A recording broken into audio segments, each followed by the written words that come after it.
Sanibonani, welcome back to enye ivideo ngiyabonga kakhulu ukuthi ungene. Thank you very much. Mangabe umshare ekhaya igama lami ngiphilile ngicela usubscribe, ushare ivideo like ivideo as well as ubuka nama ads. Ngithanda ukukhuluma ke ngabo Sithelo shows uma wu noSiyani Buji abalokhu betrendile emva kokuthi ke kuboshwe lo bhuti okuthiwa uKagiso Lerotla wayewaboshwa ke nobaba uMkhwanazi uMkhwanazi uJulius Mkhwanazi, not the Nhlanhla Mkhwanazi. Sebayathanda kodade laba bizwa kuthiwa ngama-baddies.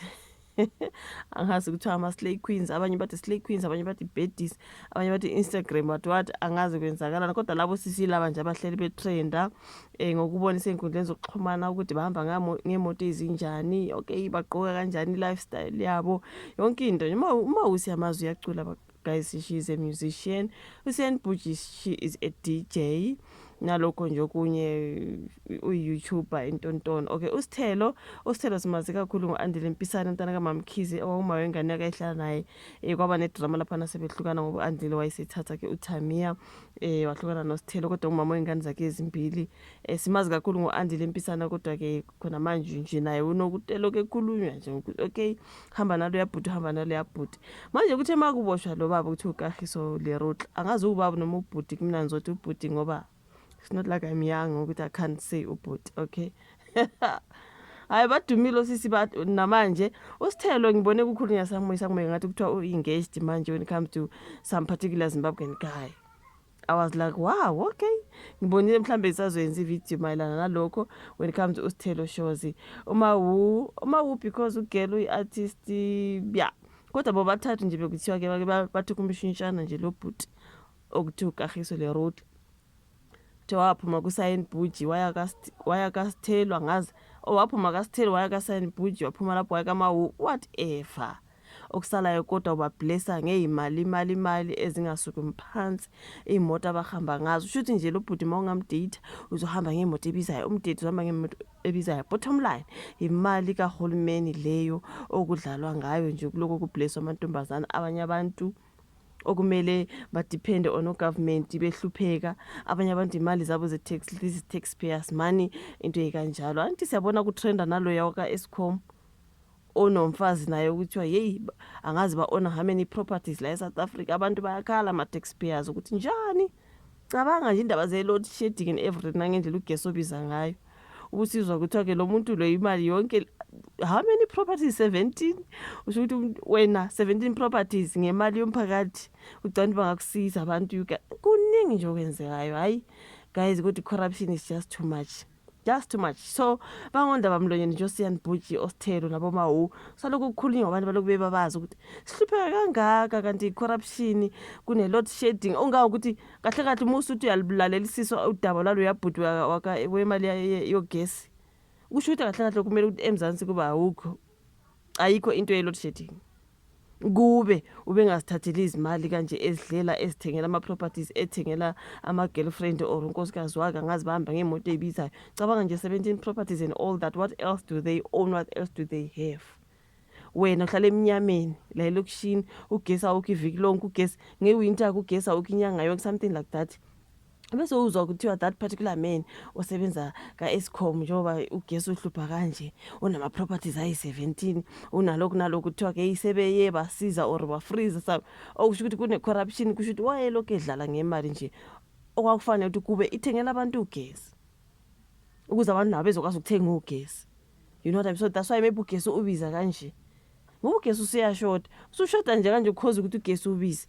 Can you imagine yonke leyo nto i-corruption? Futhi angisho nje i-corruption is in every country, but ngathi sekuthanda ukuba kuningi kakhulu. Uma ungasindaba zamaphoyisa, indaba nje zalaba like no man politicians, kuningi guys okwenzekayo. I'm like wow. Hayi angeke balokhu bedumile kosisi guys ngemva kwamahlebezi alokhu evela ngabo kulandela nje kuboshwa ke kwesikhulu sikaHulumeni uKagiso Michael Lerotla oyimanager yedolobha kumasipala waseKuruleni. Sibone ukuthi uboshiwe nobaba uJulius Mkhwanazi. Okay, good, because there was some corruption thizena bayenzile. na ukuthi usamisiwe uKagiso Lerutla you guys uboshiwe esikhumulweni sezindizi OR Tambo kwaphindwa kwavela ukuthi ubeyotetemuka nenye izintokazi asondele nazo ukuthiwa ke ebiyogubha usuku layo lokuzalwa ulokuhluphekile wena uhluphekile ukukhala uhulumeni akangithini uhulumeni akangithini kanti laba bantu bazithathela leyo mali bayazidlela baqonywa ilama Instagram lapho bashadile basadinga ke those baddies ke njengoba besho bahambe bayotetemuka nabo kwamanye amazwe bazile ko Italy bazile ko Dubai bayikuphi uyakubona mabe post ogeli bona laba bathandayo uze na uthi kanti mina uNkulunkulu wangizondana ngahlupheka kangaka osithelo osiyan Butchi uthi uyababheka nje bonke labo sisi nje abanokuposta nje like their life on social media uthi kodwa mina Nkosi yami wawungizondene ngaze ngahlupheka bheka ezinye ingane eziphila kanjani kanti luthi imali corruption. Ay guys, this life no balance man. This life no balance. So beyotetemuka nenye nje izintombi mabesho la. Leyo ntombi leyo beyogubha usuku lwayo lokuzalwa. Wena lokuhluphekile ugesi awukho. Kwathini kwathi ngomsombuluko. Ubese vele enkantolo no brigadier Julius Mkhwanazi yena lo Kagiso Lerutla. So ke oyisekela phakathi amaphoyisa ezemgwaqo laphana wase eKuloreni osamisiwe naye emsebenzini. Ezinkundleni zokuxhumana abantu baveza ukuthi uKagiso imali kamasipala obeyichitha ngokuphilisa kahle izintokazi athandana nazo njengoba ngisho. Kulezi izintokazi kubala khona uMawu ongumculi Sithelo Shows okuvela ukuthi washiya phansi kuba uDJ ngenxa yokuba sebudlelwane noKagiso usho wabona ukuthi uDJ fuck off abomnikeza imali kodwa uKagiso umshaya ngemali enkulu. Hawu washiya uDJ bushiyela uKagiso. Enye yezintokazi ezikhonja kunye uSan Butchi okuvela ukuthi umuzi asanda kuba sabalalisa ezinkundleni zokuxhumana ubuthengwe uyena lo Kagiso. Did you see that San Butchi house? Yeah, kuye kwavela lapho uthi wathengwa uKagiso nini ugelo wabuya wathi account ama freeze iwe. Hey, I don't know why they freeze. They don't have a right to be asking me. I'm like San Butchi girl. No ways. So ngemva kokuboshwa kaKagiso uSan Butchi uvele wasusa zonke izithombe abezifaka enkundleni zokuxhumana guys lokuvela ukuthi ucishe ubufakazi ngempilo ayiphilayo sizwile ukuthi asebeqala ukudelete lokho nalokho ukuthi abadelete ogeli njengoba nalo ongunkosikazi walo ogesi sisazokhuluma ngayo kwenye video naye ukuthi ubeseqala ukudelete leyo mama zonke izinto nje akade eziposta bayadelete because that is evidence. If you didn't delete is evidence you can go down with your man. So badilethela lokho guys like amara ngungata mabesho usiyana akakwazanga ukuthula kuvela lezi indaba uthe yena ukhetha ukusuza izithombe zakhe ngoba phela bekuyisinquma sithathe yena hayi ngoba ke kuboshwe uKagiso sibonile la yakhuluma khona ethi abantu bangamjwayeli kabi ngoba phela yena uInstagram wakhe angazi bekuthiwa deactivate uInstagram no TikTok yini angazi kuthiwa uthe that was for her own reasons not because uKagiso seboshi wathi ngithatha isinqumo sokuvala ikhasi lami ngoba ngithanda ukwenza lokho ngenxa yokuthi ngifuna ukuthatha ikhefu kodwa beqamba manga ugeli.